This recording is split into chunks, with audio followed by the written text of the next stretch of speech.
धर्मेंद्र भारतीय सिनेमा का वो रोशन चिराग जिसने सिर्फ अपनी अदाकारी से नहीं बल्कि अपने किरदार, अपने रवैये और अपनी औलाद के लिए बेपनाह मोहब्बत से लोगों के दिल जीते। पर्दा स्क्रीन पर वो वाकई हीरो थे, मगर हकीकी जिंदगी में वो इससे कहीं बढ़कर थे। एक ऐसा बाप जिसकी सारी जिंदगी अपने बच्चों की भलाई के लिए वक्फ रही। उनके दिल में हमेशा यही ख्वाहिश रही कि उनके बेटे सनी देओल और बॉबी देओल एक बार फिर उसी शान शौकत, उसी इज्जत और वकार के साथ फिल्मी दुनिया में खड़े नजर आए जैसे कभी वो खुद नजर आते थे। मगर वक्त हमेशा एक सा नहीं रहता। एक दौर ऐसा भी आया जब दोनों बेटों का फिल्मी करियर अंधेरों में गुम होता दिखाई दे रहा था। फिल्मों पर फिल्में आ रही थी मगर कामयाबी का नामो निशान नहीं था। एक जमाना था जब सनी देओल के एक गरजने से पूरा सिनेमा हॉल लरस जाता, लेकिन फिर ऐसा वक्त आया जब उनकी फिल्में आती रहीं और फ्लॉप होती रहीं। बॉबी देओल की तो हालत इससे भी ज्यादा दुश्वार थी। वो फिल्में करते रहे लेकिन नतीजा हमेशा मायूसी की सूरत में उनके सामने खड़ा रहता। नए दौर के हीरोज, नई तवानाई, नया स्टाइल, नई मकबूलियत, इन सब ने सिनेमा में ऐसी आंधी चलाई कि पुराने स्टार्स को अपनी जगह बरकरार रखना मुश्किल हो गया। लेकिन धर्मेंद्र वो कभी नहीं हारे। उन्होंने कभी भी अपने बच्चों को ये एहसास नहीं होने दिया कि वो नाकाम हैं या वो कुछ नहीं कर सकते। वो हमेशा अपने बेटों से एक ही बात करते, मेहनत करते रहो, लगे रहो, तुम्हारी मंजिल तुम्हें बुला रही है, बस हिम्मत मत छोड़ना। और यही वो जुमला था जिसने इन दोनों भाइयों के टूटते हौसले को दोबारा जोड़ दिया। दिन गुजरते गए, साल बीतते गए, मगर धर्मेंद्र के हौसले और उम्मीद में कभी कमी ना आई। वो अपने बच्चों की हर नाकामी को दरअसल अगली कामयाबी का रास्ता समझते थे।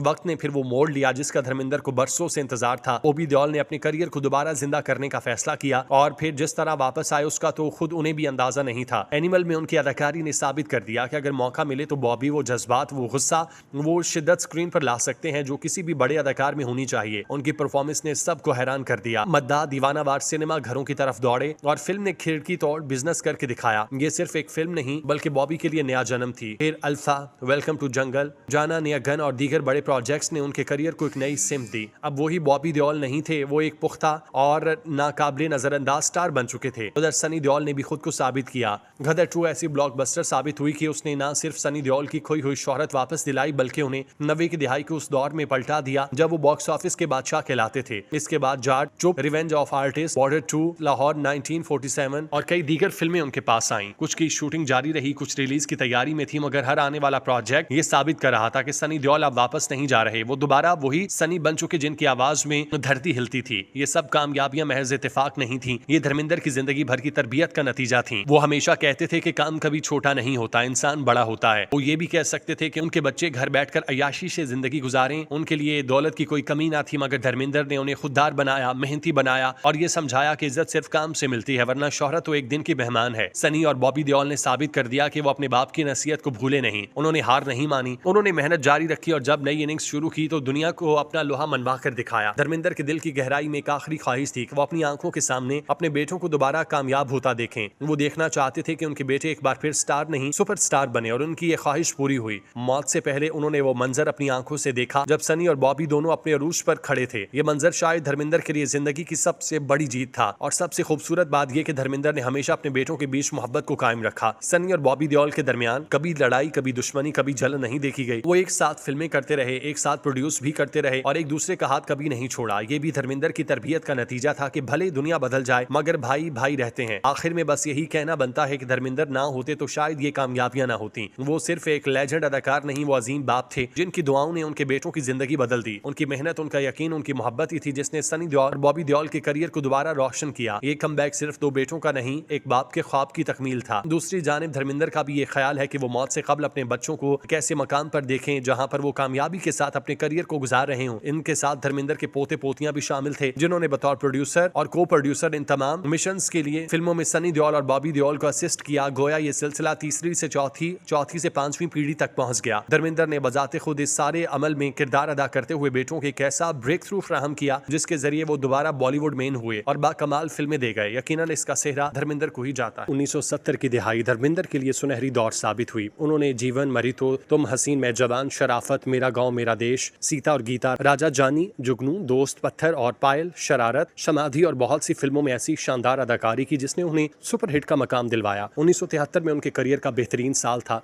जिसमें लोफर, जुगनू, झील के उस पार, कीमत, जवार भाटा और यादों की बारात जैसी सुपरहिट फिल्में उन्होंने दी। यादों की बारात आज भी हिंदुस्तानी सिनेमा की पहली मसाला फिल्म के तौर पर याद की जाती है। धर्मेंद्र की वजाहत, मजबूत किरदार, एक्शन और दिलकश रोमानवी अंदाज ने उन्हें हर नस्ल का पसंदीदा अदाकार बनाया। 1975 में फिल्म चुपके चुपके ने उनकी कॉमेडी सलाहियत साबित की जबकि फिल्म शोले ने उन्हें अमर कर दिया। वीरू का किरदार, उनकी सादगी, बेसाख्ता दिलकशी और जज्बाती गहराई ने धर्मेंद्र को हमेशा के लिए हिंदुस्तानी फिल्मी तारीख के सबसे यादगार फनकारों की फहरिस्त में शामिल किया। शोले वो फिल्म थी जिसने सिनेमा घरों में नए रिकॉर्ड कायम किए। उसका तस्करा आज भी बेमिसाल हैसियत रखता है। 1976 और 77 में धर्मेंद्र ने चारास, माँ, धर्मवीर, चचा भतीजा और ड्रीम गर्ल जैसी फिल्मों में अपनी बादशाहत कायम रखी। सोवियत यूनियन में भी उनकी फिल्में रिकॉर्ड बिजनेस किया करती। 1978 के बाद अगरचे फिल्मों की क्वालिटी में उतार चढ़ाव आया, मगर धर्मेंद्र की मकबूलियत में कमी न आई। 1980 की दिहाई में उन्होंने झगड़ालू एक्शन हीरो के तौर पर नई कामयाबियां हासिल की। The burning train, Ram Balram, कैथालोन के कातिल, नौकर बीवी का कयामत, गुलामी, बेगाना, लोहा, इंसानियत के दुश्मन, आग ही आग, वतन के रखवाले और इंसाफ की पुकार जैसी फिल्मों ने उनकी मकबूलियत को बरकरार रखा। 1987 में उनके करियर का एक और बड़ा साल था जिसमें उन्होंने मुसलसल 8 कामयाब फिल्में दी। 1990 की दिहाई के आगाज में नए अदाकारों के आने से उनकी फिल्में कम हिट हुई, मगर उन्होंने अपने मखसूस अंदाज में काम जारी रखा। निकाहबंदी, हमसे ना टकराना, कोहराम और तहलका उनकी आखिरी बड़ी सुपरहिट फिल्मों में शामिल थी। इसके बाद उन्होंने जवान हीरोज के वालिद, सरपरस्त या बुजुर्ग किरदार निभाने शुरू किए।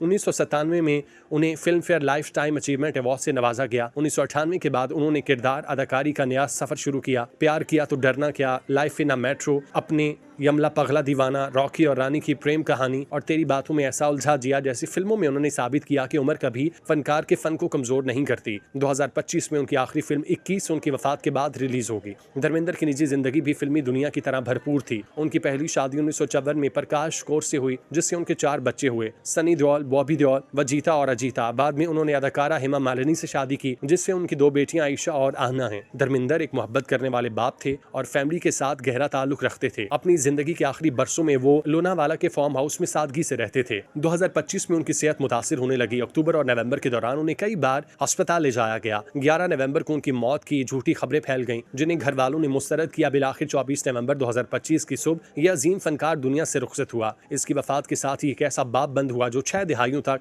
हिंदुस्तानी सिनेमा की शनाख्त बना रहा। धर्मेंद्र महज अदाकार नहीं थे, वो एक अहद, रिवायत, जबिल्लत और एहसास थे। उनकी शख्सियत में माजी की शराफत, हाल की ताकत और मुस्तकबिल की उम्मीद थी। उनकी फिल्में, उनके किरदार, उनकी आवाज़, उनका अंदाज, उनका असर हमेशा जिंदा रहेगा। धर्मेंद्र कभी भुलाए नहीं जाएंगे, क्योंकि वो सिर्फ पर्दे के हीरो नहीं थे, बल्कि हिंदुस्तानी सिनेमा की रूह थे। अदाकार का इंतकाल सिर्फ बॉलीवुड नहीं, पूरी फनकार दुनिया में एक खला छोड़ गया। आप जैसे लेजेंड दिहाइयों बाद जन्म लेते हैं।